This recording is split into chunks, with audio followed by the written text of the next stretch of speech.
Hi family friends, எல்லாருக்கும் வணக்கம். கல்யாண வேலை பார்த்தீங்கன்னா தடபுடலாம் ஸ்டார்ட் ஆகிடுச்சு. நேற்றுக்கு பந்தக்கால் நட்டு அந்த வெள்ளம் முடிஞ்சு இன்றைக்கி வந்து பச்சை ஓலெல்லாம் போட்டு மாப்பிள்ளை வந்து இன்றைக்கி மண்டபத்துக்கு அழைச்சிட்டு போக போகிறோம். அதுக்கு பார்த்தீங்கன்னா என் மாமியார் கும்முன்னு ஜெம்முன்னு ரெடியாகி வந்து நின்றுட்டாங்க. சாயந்தரம் பார்த்தீங்கன்னா உறம்புறாரு எல்லோரும் வந்துட்டாங்க. மாப்பிள்ளை வந்து டைம் ஆகிடுச்சு, எல்லோரும் காலையும் விழுந்து ஆசீர்வாதம் வாங்கன்னு சொல்ல, நாங்களும் பெரியவங்கன்னு சொல்லிட்டு எங்களையும் 4 பேர் முன்னாடி கூட்டின்னு வந்து எங்கள் காலையும் விழுந்து ஆசீர்வாதம் வாங்க, நாங்களும் ஆசீர்வாதம் பண்ணிவிட்டு மண்டபத்துக்கு கிளம்பிட்டோம். பேனர்லாம் வச்சுருந்தாங்க. எங்கள் ஃபோட்டோலாம் எப்படி இருக்குன்னு சொல்லிட்டு மறக்காமல் கமெண்ட்டில் சொல்லுங்கள். மண்டபத்துலேருந்து இறங்கி போய் பார்த்தா எங்களுக்கு முன்னே பொண்ணு வந்துட்டு ஃப்ரெண்ட்ஸ் மண்டபத்துக்கு.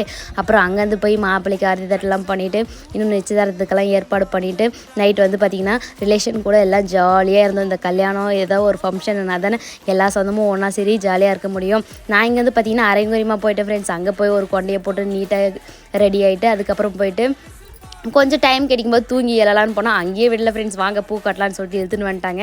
ஓகே, பாய் பாய் ஃப்ரெண்ட்ஸ். இதே மாதிரி அடுத்த விழாக்களை பார்க்கலாம்.